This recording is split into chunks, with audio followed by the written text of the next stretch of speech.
ายดีทุกคนเนาะสบายดีเนาะมาพบพ่อกับแม่ยายสีอีกแล้วเด้อทุกคนเด้อเนาะมาพบพ่อกันอีกแล้วเนาะเมื่อวานนี้ได้เอาจักมาอีกคันหนึ่งเนาะเพราะว่ามีน้องๆนักเรียนเพิ่นจะมาเรียนอีกผู้หนึ่งเนาะทุกคนเนาะเพราะว่ายายสีหักงวดละ2 คนเด้อพี่น้องเด้อความรู้ในด้านการตัดเย็บเนาะสอนแบบ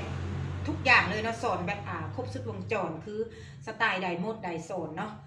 มีนักเรียนเพิ่นมาก็เลยเอาจักมาคันหนึ่งเนาะอันนี้ย้ายสีอยากจะฝากเนาะน้องๆทุกคนหรือว่าแม่นไผ่ที่มีลูกมีหลานอยากให้มาเรียนตัดเย็บเนาะอยากเรียนแบบฟรีเนาะทุกคนเนาะอยากได้ความรู้ฟรีนะอย่าลืมเด้อแม่ย้ายสีออกมาสอนในเพจฮานแม่ป่ายงคุณทองฝากทุกคนติดตามไว้เด้อถ้าผู้ใดบ่ติดตามอาจจะบ่เห็นนะถ้าผู้ใดติดตามไว้และอาจจะเห็นในนั่นเนาะแม่ย้ายสีออกมาสอนให้ฟรีเลยนะถ้าผู้ใดอยากสอนแบบจับมือทำสอนแบบเป็นไวเฮ็ดกับลูกค้าได้สบายเลยเนาะสอนแบบเร่งรัดเป็นไวทุกคนเนาะอย่าลืมเข้ามาหาห้านของพวกเราเลยตั้งอยู่ที่บ้านทางห่อนเด้อห้องสถาบันการเมืองเด้อทุกคนเด้อถามแม่ยายสีว่าเนาะสอนแบบใดเนาะสอนในการตัดเย็บสอนแบบใดวิธีใดเนาะทุกคนสอนทุกบาทเลยเนาะ